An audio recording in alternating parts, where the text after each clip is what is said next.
Greetings from the road. It's a drizzly day here in north central Minnesota. I'm here with Mike. This is a 1917 titled Model T Speedster. It's probably the finest Model T Speedster custom built I've ever hauled. The body of this came out of a gold mine in California. That's what you heard from the seller? Yep. Okay, and it was pretty sad. You have pictures and everything from when it came out. And then the guy spent 5 years building it, and then he found out he was too tall to fit in it. Something to that effect. Something to that effect. So, what's the engine? What's under it's a Model T engine. Okay, and then how is it hopped up? How is it modified? I'm not even sure. Not a whole lot. I think maybe the shaved heads and a bigger lift cam and some aluminum pistons, that sort of thing. Okay, but so maybe we're looking at 30 horsepower? Yeah, I would say at best, maybe. Okay, and again, a beautiful car, pretty color. So you mentioned we have a Warford in here? Yep, it's a new brand new Warford that they manufacture, synchronized. And it looks like sure stop brakes on the back? Yeah. And this apparently has never ran. He's never never fired. Run, it's just never been driven. Oh, it's ran but never driven. Look at those brakes, isn't that nice? So your plans on this is to enjoy the hell out of it? Yes, sir. Yes, sir.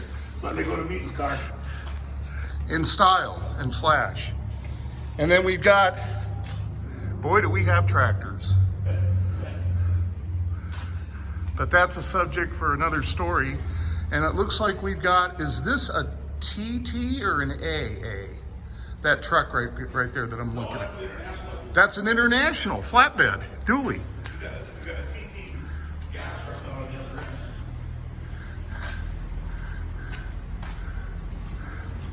And this is one of how many buildings of tractors? Oh, there's probably a dozen.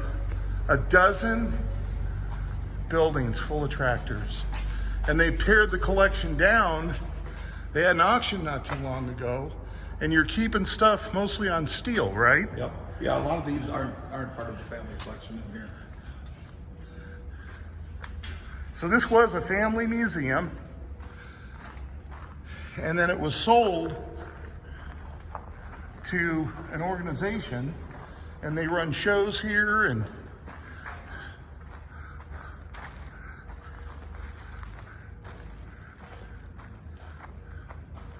that was our local mail car with the snowmobile tracks on it.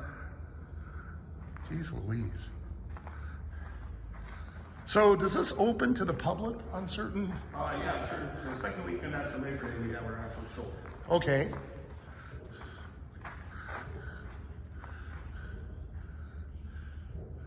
So there's 11 other buildings. Oh, at least. Yep. Jeez Louise. Correct. So out of the buildings that are housing the tractors, is there one building that houses some of you guys' collection? Oh, yeah, quite a few of them actually. Quite a few, okay. Yep. Okay, folks. Well, I thought you guys would like a...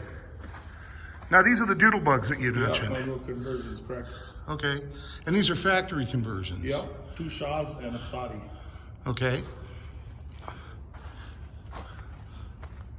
So is there a preference that you guys had for when you were collecting? No, Just everything, huh? other than to get them all. Okay. By all, was it everything that was used in the region, or was it? This is made different brands and types and that sort of thing. So really everything from across the country? Yep. Okay. Yeah, I've got a lot of stuff out of Canada. Wow.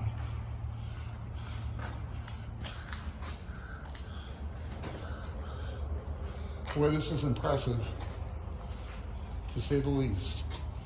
All right, well, I'm gonna pack it up. Got a winter weather system moving in. And I'm gonna go to the Volo Museum outside of Chicago.